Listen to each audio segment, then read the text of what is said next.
తెలంగాణలో నామినేషన్స్ ప్రక్రియ ముగియడంతో నేటి నుంచి పరిశీలన కూడా కొనసాగబోతుంది. రాష్ట్ర వ్యాప్తంగా 17 పార్లమెంట్ స్థానాలకు గాను 893 మంది అభ్యర్థులు 1488 సెట్ల నామినేషన్స్ ను దాఖలు చేశారు. అత్యధికంగా మల్కాజ్గిరి పార్లమెంట్ నియోజకవర్గానికి గాను 114 మంది అభ్యర్థులు 177 సెట్ల నామినేషన్స్ ను దాఖలు చేశారు. అతి తక్కువగా ఆదిలాబాద్ నియోజకవర్గానికి 23 మంది అభ్యర్థులు 42 సెట్ల నామినేషన్స్ ను దాఖలు చేశారు. అటు కంటోన్మెంట్ అసెంబ్లీ స్థానం ఉప ఎన్నికకు 24 మంది అభ్యర్థులు 50 సెట్ల నామినేషన్ పత్రాలను సమర్పించారు. నామినేషన్ల ప్రక్రియ ముగియడంతో ఇవాళ నామినేషన్ పత్రాలను పరిశీలిస్తారు. ఈ నెల 29వ తేదీ వరకు నామినేషన్ల ఉపసంహరణకు గడువు విధించారు.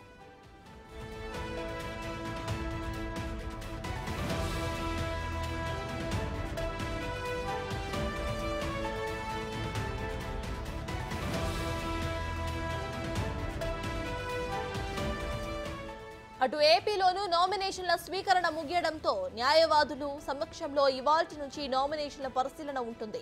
2019 ఎన్నికలతో పోలిస్తే ఈసారి నామినేషన్స్ భారీగా పెరిగాయి. రాష్ట్ర వ్యాప్తంగా 175 అసెంబ్లీ స్థానాలకు గాను 2019లో 4969 మంది నామినేషన్లు వేయగా ఈసారి మాత్రం 5960 నామినేషన్లు దాఖలయ్యాయి. 25 పార్లమెంటు స్థానాలకు గాను 2019లో 769 మంది నామినేషన్లు వేయగా ఈ ఎన్నికలకు 1102 మంది అభ్యర్థులు నామినేషన్లు దాఖలు చేశారు.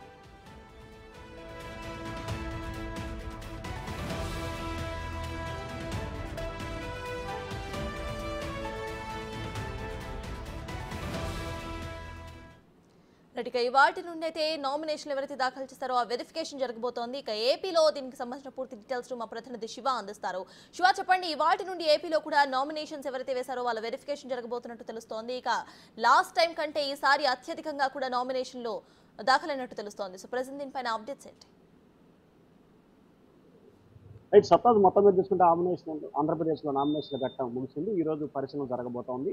న్యాయవాదుల సమక్షంలో పూర్తి స్థాయిలో కూడా అభ్యర్థులకు సంబంధించి పరిశీలన జరగబోతుంది. పరస్పరం ఒకరిపై ఒకరు తప్పులు ఎత్తులు చూపించుకునే విధంగా ఎవరు ఎక్కడ ఏది మర్చిపోయారని చెప్పి కూడా జల్లెడబట్టి వెతికేందుకు అభ్యర్థులు ఈ రోజు రకరకాల ప్రయత్నాలు చేయబోతున్నారు. ఆ ప్రయత్నాల్లో భాగంగా అన్ని పార్టీలకు సంబంధించిన న్యాయవాదుల సమక్షంలో ఉదయం 11 గంటల నుంచి కూడా నామినేషన్ల స్క్రూటినీ ప్రక్రియ కొనసాగబోతోంది. ప్రతి అభ్యర్థి కూడా స్వయంగా హాజరై ఈ నామినేషన్ల స్క్రూటినీ ప్రక్రియని దగ్గరుండి పర్యవేక్షించబోతున్నారు. వారి నామినేషన్తో పాటు వారి ప్రత్యర్థి నామినేషన్ మీద కూడా పూర్తి స్థాయిలో ఫోకస్ పెట్టే అవకాశాలు కనిపిస్తున్నాయి. ఇక రెండో అంశానికి సంబంధించుకుంటే ఆంధ్రప్రదేశ్ వ్యాప్తంగా 175 అసెంబ్లీ స్థానాలకు సంబంధించి గతంలో 44,969 నామినేషన్లు 2019 దాఖలైతే ఈసారి 5,960 నామినేషన్లు దాఖలైన, అంటే దాదాపుగా చూసుకుంటే 1000 నామినేషన్లు గతంతో పోల్చుకుంటే ఈసారి ఎక్కువగా దాఖలైన పరిస్థితి అనిపిస్తుంది. ఇక పార్లమెంట్కి సంబంధించి కూడా 1102 నామినేషన్లు ఇప్పటికీ దాఖలైతే గతంలో దాదాపుగా 700 పైచీలు కూడా నామినేషన్లు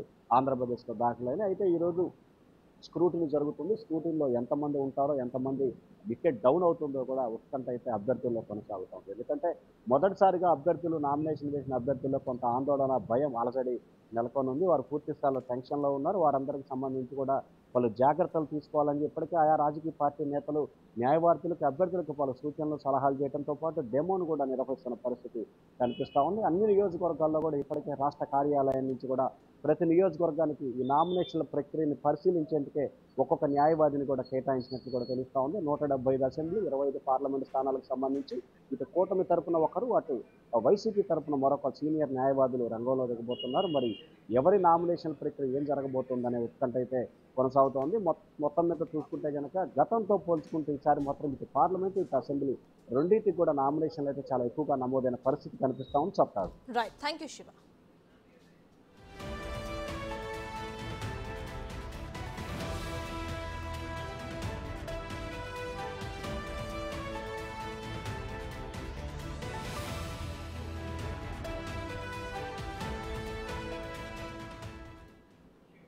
ఇటు తెలంగాణలో కూడా నామినేషన్ల పర్వం పూర్తయింది. ఇక ఇవాటి నుండి పరిశీలన కొనసాగబోతోంది. రాష్ట్ర వ్యాప్తంగా 17 పార్లమెంటు స్థానాలు ఉన్నాయి.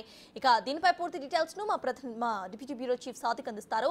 సాదిక్, చెప్పండి, మొత్తము 17 పార్లమెంటు స్థానాలకు గాను 893 మంది అభ్యర్థులు నామినేషన్లు దాఖలు చేసినట్టు తెలుస్తోంది. ఇక మొత్తంగా మనం చూస్తే ప్రీవియస్ టైం కంటే ఈసారి తెలంగాణలో కూడా ఎక్కువ నామినేషన్లు దాఖలైన విజువల్స్ మనం చూస్తున్నాము. సో ప్రెజెంట్ దీనిపైన అప్డేట్స్ ఏంటి? సర్తాజ్, పార్లమెంటు ఎన్నికల సార్వత్రిక ఎన్నికలకు నామినేషన్ల పర్వం ముగిసింది. ఈ నెల 18 తారీఖు రోజు నోటిఫికేషన్ రాక నిన్నటితో నామినేషన్ల పర్వం ముగిసింది. మొత్తం తెలంగాణలో 17 పార్లమెంటు సెగ్మెంట్ గాను 893 మంది అభ్యర్థులు 1488 నామినేషన్లు దాఖలు చేయడం, అంటే ఒక్కొక్క అభ్యర్థి 3 సెట్లు 4 సెట్లు వేశారు కనుక 1488 నామినేషన్ల సెట్లు మాత్రం అయితే పెట్టడం జరిగింది. ప్రధానంగా 17 పార్లమెంట్ సెగ్మెంట్ల గాను 893 మంది అభ్యర్థులు అయితే అప్లికేషన్ అంటే అప్లై చేయడం జరిగింది, నామినేషన్లు దాఖలు చేశారు. వాళ్ళు 1488 సెట్లను దాఖలు చేయడం జరిగింది. ఇక దేశంలోనే అతిపెద్ద అయినటువంటి పార్లమెంట్ సెగ్మెంట్ అయినటువంటి మల్కాజ్గిరి పార్లమెంట్ సెగ్మెంట్కు 114 మంది అభ్యర్థులు నామినేషన్లు దాఖలు చేశారు. ఇందుకు గాను 177 సంబంధించినటువంటి నామినేషన్ పత్రాలు దాఖలు చేసిన పరిస్థితి కనబడుతుంది. ఇక ఆదిలాబాద్ జిల్లా సంబంధించినటువంటి పార్లమెంట్ సెగ్మెంట్కు అతి తక్కువగా అంటే కేవలం 23 మంది మాత్రమే నామినేషన్ దాఖలు చేశారు. వారు 42 సెట్లను కూడా దాఖలు చేసిన పరిస్థితి కనబడుతుంది. ప్రధానంగా చూసినట్టయితే మనకు ఈ రోజు అంటే 17 పార్లమెంటు నియోజకవర్గాలకు సంబంధించిన 893 మంది అభ్యర్థుల యొక్క స్కూట్నీ కార్యక్రమం ఈ రోజు ఉండబోతుంది. ఈ నెల 29 తారీఖు రోజు విత్డ్రా కూడా ఉండబోతుంది. అయితే దీంతో పాటుగా 17 పార్లమెంటు సెగ్మెంట్తో పాటుగా కంటోన్మెంట్ ఉప ఎన్నిక కూడా ఈ దశలోనే జరగబోతున్న నేపథ్యంలో దానికి సంబంధించిన అంశాల్లో 24 మంది అభ్యర్థులైతే నామినేషన్లు దాఖలు చేశారు. వాళ్ళు కూడా 50 సెట్లు కూడా దాఖలు చేసిన పరిస్థితి అయితే ఉంది.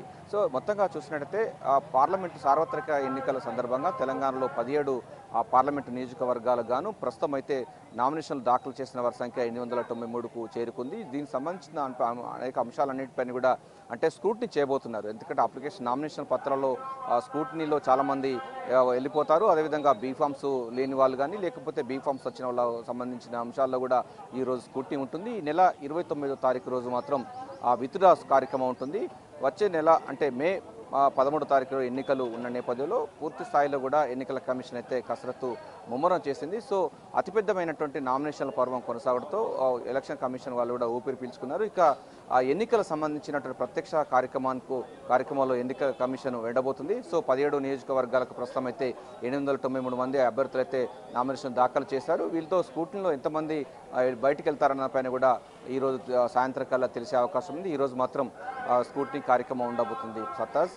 ఇక మనకు పార్లమెంట్ ఎన్నికలు ఈ విధంగా ఉంటే మనకు ఉప ఎన్నిక కూడా రాష్ట్రంలో ఉంది. మనం ఇప్పటిదాకా చెప్పుకున్నట్టుగా కంటోన్మెంట్ సంబంధించినటువంటి ఉప ఎన్నిక అక్కడ నందిని వారు మరణించడంతో అక్కడ ఉప ఎన్నిక అన్నది అనివార్యమైన నేపథ్యంలో దాంతోపాటు పార్లమెంట్ ఎన్నికలతో పాటుగా తెలంగాణలో ఒక అసెంబ్లీ సెగ్మెంట్ కూడా ఎన్నికలు జరగబోతుంది. దానికి కూడా 23 మంది నామినేషన్ దాఖలు చేశారు. 50 సెట్లు కూడా దాఖలు చేశారు. స్కూటీలో చాలా కీలకమైన అంశం చూసినట్టయితే ఈ 893 మంది అభ్యర్థులు 1488 అప్లికేషన్స్ అంటే నామినేషన్ పత్రాలు దాఖలు చేశారు. సో వీటన్నిటిని కూడా స్కూటీనీ చేయాల్సిన అవసరం ఉన్న నేపథ్యంలో ఒకసారి టైం తీసుకునే అవకాశం అయితే కనబడుతుంది. ఆ స్కూటీలో చాలామంది బయటికి వెళ్ళే అవకాశం ఉంది. ఎందుకంటే చాలా ప్రొసీజర్ ప్రకారంగా అఫిడవిట్ ప్రకారంగా నామినేషన్ దాఖలు చేయాల్సిన అవసరం ఉంటుంది నేపథ్యంలో స్కూటీనీ అన్నది చాలా కీలకంగా మారుతుంది. ఈ నెల మనకు 29వ తారీఖు రోజు నామినేషన్ల సంబంధించినటువంటి ఉపసంహరణ కార్యక్రమం తర్వాత మొత్తం ఎంతమంది 17 పార్లమెంట్ సెగ్మెంట్లకు ఎంతమంది బరిలో ఉన్న విషయం కూడా క్లారిటీ వచ్చే అవకాశం అయితే కనబడుతుంది. సత్తాస్. Thank you Satvik.